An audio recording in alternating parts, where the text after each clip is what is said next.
प्यारे दोस्तों, आज हम क्लास 12 बायोलॉजी का प्रथम चैप्टर जीवों में जीवन काल, जो कि बहुत ही महत्वपूर्ण ऑब्जेक्टिव है और यह क्वेश्चन बोर्ड में कई बार आ चुका है। ये सभी क्वेश्चन हम लोग देखेंगे और ये टॉप 10 क्वेश्चन है, बहुत ही मोस्ट वीवीआई क्वेश्चन है। और क्वेश्चन करने से ठीक पहले हम एक मोटिवेशनल शायरी शेयर करते हैं। मायूस मत होना जिंदगी से, किसी वक्त तेरा नाम बन सकता है। अगर दिल में हो आग और हौसले हो बुलंद, तो अखबार बेचने वाला भी कलाम बन सकता है। धन्यवाद दोस्तों। अब हम प्रश्न की ओर बढ़ते हैं और प्रश्न जो हैं बहुत ही इम्पोर्टेंट कोई प्रश्न है। पहला प्रश्न है, तोता का सबसे अधिकतम उम्र क्या है? प्यारे दोस्तों, तोता का जीवन काल उनकी प्रजातियों पर निर्भर करता है और जो छोटी प्रजाति की तोता होती है, बुग्गे, कॉकटेल, ये 5 से 10 वर्ष जीते हैं। लेकिन जो उच्च प्रजाति हैं तोता के, वो अधिकतम 140 वर्ष। कितना वर्ष बच्चे? 140 वर्ष। अधिकतम वर्ष जो है तोता 140 वर्ष। अब इसमें नेक्स्ट क्वेश्चन नंबर 2 हम देख रहे हैं। इनमें से केवल एक बार जीवन काल में पुष्प खिलते हैं। इनमें से किसमें केवल एक बार जीवन काल में पुष्प खिलते हैं?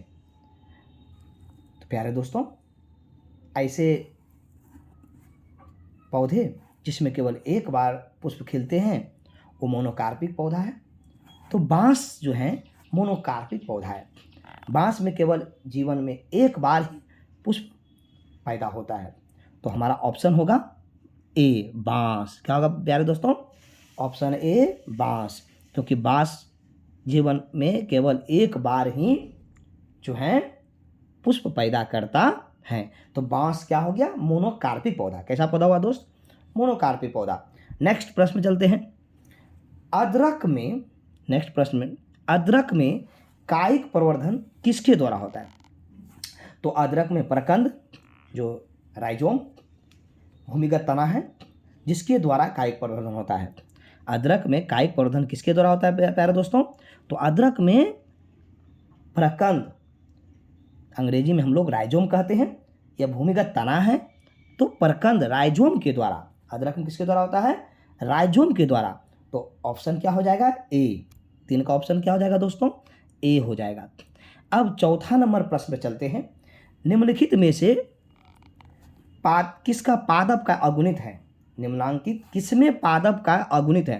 प्यारे दोस्तों, यह प्रश्न 2020 में पूछा गया है। तो पादप का अगुणित है। तो प्यारे दोस्तों, अगुणित मतलब n प्रकार के बहुकोषीय जितने भी हैं, तो दुगुणित 2n होते हैं। कवक में द्विगुणित होगा, शैवाल में दुगुणित होगा, लेकिन ब्रायोफाइट्स में जो होगा क्या होगा प्यारे दोस्तों? वो अगुणित होगा। ब्रायोफाइट्स में क्या होगा? अगुणित होगा, है ना। तो ब्रायोफाइट्स होगा और ब्रायोफाइट्स में ना तो बीज बनता है ना ही फूल बनता है, और यह जो है ना, इसका पादप का अगुणित होता है। अब नेक्स्ट क्वेश्चन है, पौधे जो जलीय वातावरण में नहीं पाए जाते हैं। पौधे जो जलीय वातावरण में नहीं पाए जाते हैं, कौन ऐसा पौधा है? इसमें 4 पौधे हैं, दिया गया है और उसमें बताना है 5 नंबर क्वेश्चन में, जो पौधे जलीय वातावरण नहीं पाए जाते हैं, है ना, जलीय वातावरण में नहीं पाए जाने वाले पौधे।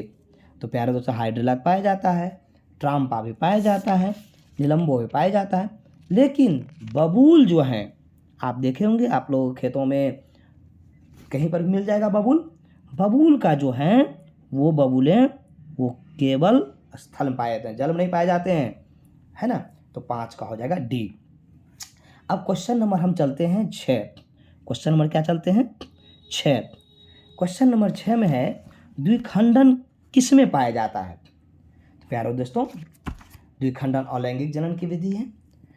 जो जीवों को जो 2 समान भागों में जीव विभाजित होकर नए जीव का क्या करते हैं, निर्माण करते हैं, है ना।